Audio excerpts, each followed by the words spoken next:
Welcome back once again. मैं हूं आशीष और आप देख रहे हैं द लीगल इनसी।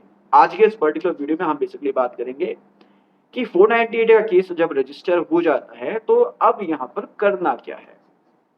हर एक केस में ये देखा जाता है या नॉर्मली ये देखा जाता है कि 498 का केस रजिस्टर होने के बाद हस्बैंड और हस्बैंड के घर वाले परेशान हो जाते हैं कि अब गिरफ्तारी हो जाएगी, पुलिस घर पर आएगी, समाज में बेइज्जती होगी, जेल में रहना पड़ेगा। ये सारी चीज जो है अक्सर जो है हस्बैंड या हस्बैंड के घर वाले सोचते हैं। तो क्या 498 का केस रजिस्टर हो जाने के बाद गिरफ्तारी हो सकती है, गिरफ्तारी हो जाएगी, क्या डरना जायज है? इस पर हम आज इस वीडियो में बात करने वाले हैं। सबसे पहले बेसिकली समझते हैं कि 498 का केस रजिस्टर कब होता है। जब पत्नी कंप्लेंट रजिस्टर करवाती है, कंप्लेंट फाइल करती है थाने में जाकर, महिला थाने में जाकर या सीडब्ल्यू सेल में जब जाकर कंप्लेंट देती है और उस कंप्लेंट में ये स्पेसिफिक एलिगेशन लगाती है कि उसके साथ उसके पति ने या उसके पति के घर वालों ने क्रूअलिटी की है, तो फिर उसके बाद उस कंप्लेंट पर एक नोटिस इशू किया जाता है हस्बैंड को। हस्बैंड को उस नोटिस के माध्यम से सीडब्ल्यू सेल में या महिला थाने में बुलाया जाता है।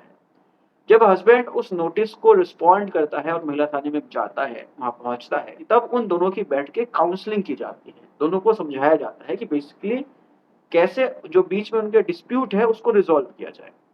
अगर डिस्प्यूट रिजॉल्व हो जाता है तो वेल एंड गुड है, एफआईआर रजिस्टर्ड नहीं होगी। लेकिन अगर वो डिस्प्यूट उस काउंसलिंग के माध्यम से, उस मीडिएशन के माध्यम से अगर रिजॉल्व नहीं होता है, वो डिस्प्यूट खत्म नहीं होता है और पुलिस वालों को लगता है कि हाँ सचमुच में क्रुएलिटी हुई है, तब यहाँ पर पुलिस एफआईआर को रजिस्टर करती है। 498 में एफआईआर को रजिस्टर कर लिया जाता है। अब यहाँ पर इसके बाद हस्बैंड और हस्बैंड के घर वाले डर जाते हैं कि भाई अब तो एफआईआर रजिस्टर हो गई है, पुलिस आके गिरफ्तार कर लेगी। तो यहाँ पर बेसिकली आपको समझना है 498 के केस में डायरेक्ट गिरफ्तारी नहीं होती है। गिरफ्तारी क्यों नहीं होती है, इसके लिए आपको समझना पड़ेगा कि 498 के केस का नेचर कैसा है। बेसिकली 498 का जो केस है ये एक कॉग्निजेबल केस है, ये नॉन बेलेबल केस है। इसमें गिरफ्तारी होने के बाद बेल नहीं मिलती है, ये सच है। लेकिन प्रैक्टिकल ये सच नहीं है। किताबी भाषा में अगर मैं कहूँ तो ये सच है। पुलिस के पास पूरा अधिकार है कि पुलिस आपको गिरफ्तार कर सकती है और गिरफ्तारी के बाद आपको डायरेक्ट बेल नहीं मिलेगी, आपको कोर्ट में जाना पड़ेगा, कोर्ट से बेल मिलेगी। लेकिन अगर हम प्रैक्टिकली देखें तो ये सच नहीं है। अब 498 के केस में डायरेक्ट गिरफ्तारी नहीं होती है। क्यों नहीं होती है ये आप समझ लीजिए। सुप्रीम कोर्ट की स्पेसिफिक गाइडलाइन है कि उन केसेस में जिसमें ऑफेंस ऐसा है कि जिसमें मैक्सिमम पनिशमेंट 7 साल की है, तो उन केसेस में पुलिस किसी भी व्यक्ति को डायरेक्ट गिरफ्तार नहीं करेगी। मतलब क्या कि वो ऑफेंसेस जिसमें मैक्सिमम पनिशमेंट 7 साल है, अगर उन ऑफेंसेस में एफआईआर को रजिस्टर किया गया है तो उन ऑफेंसेस में एक्यूज्ड को पुलिस डायरेक्ट गिरफ्तार नहीं करेगी।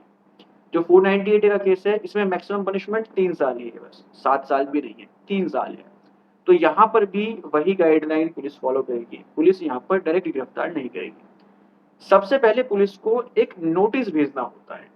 इन केसेस में जिसमें मैक्सिमम पनिशमेंट 7 साल है, उसमें पुलिस को एक नोटिस भेजना पड़ता है एक्यूज्ड को, और उस नोटिस के माध्यम से पुलिस एक्यूज्ड को इन्वेस्टिगेशन ज्वाइन करने के लिए कहती है।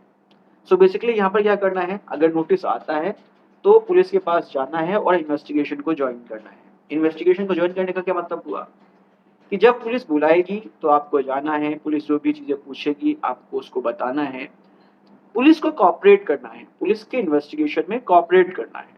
जब जब पुलिस बुला रही है आपको जाना है। सो बेसिकली जब आप इस तरह से पुलिस को कॉपरेट करेंगे तो यहाँ पर पुलिस आपको गिरफ्तार नहीं करेगी। पुलिस आपको पर्सनल बॉन्ड पे या फिर सिक्योरिटी बॉन्ड पर, जैसा भी पुलिस को लगता है, पुलिस आपको एक बॉन्ड भरवाकर आपको छोड़ देगी। आपको फिर बार बार जब पुलिस आपको बुलाएगी आपको सिर्फ इन्वेस्टिगेशन को ज्वाइन करना है, इन्वेस्टिगेशन को कॉपरेट करना है। सो बेसिकली अब आपको समझ में आ गया होगा कि 498 के केस में गिरफ्तारी नहीं होती है। आपको इन्वेस्टिगेशन ज्वाइन करना है, जब तक आप इन्वेस्टिगेशन ज्वाइन करते रहेंगे आपकी गिरफ्तारी नहीं होगी।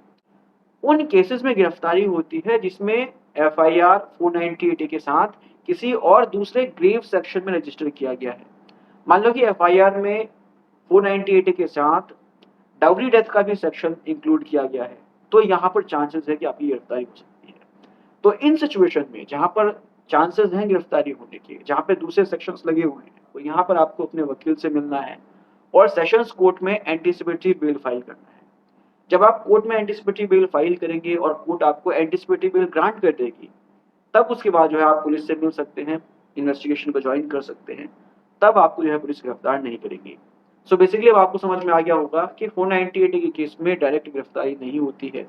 अगर आप पुलिस के नोटिस को कंप्लाई करते हैं, इन्वेस्टिगेशन को ज्वाइन कर लेते हैं, तब आपको जो है पुलिस गिरफ्तार नहीं करेगी। उम्मीद करता हूँ कि आपको समझ में आ गया होगा कि 498 का केस बेसिकली क्या है और किस तरह से इसको डील करना है। आई होप ये वीडियो आपको इन्फॉर्मेटिव लगी होगी। अगर इन्फॉर्मेटिव लगी है तो इसको शेयर कीजिए। मिलते हैं नेक्स्ट वीडियो में। Take care, bye bye.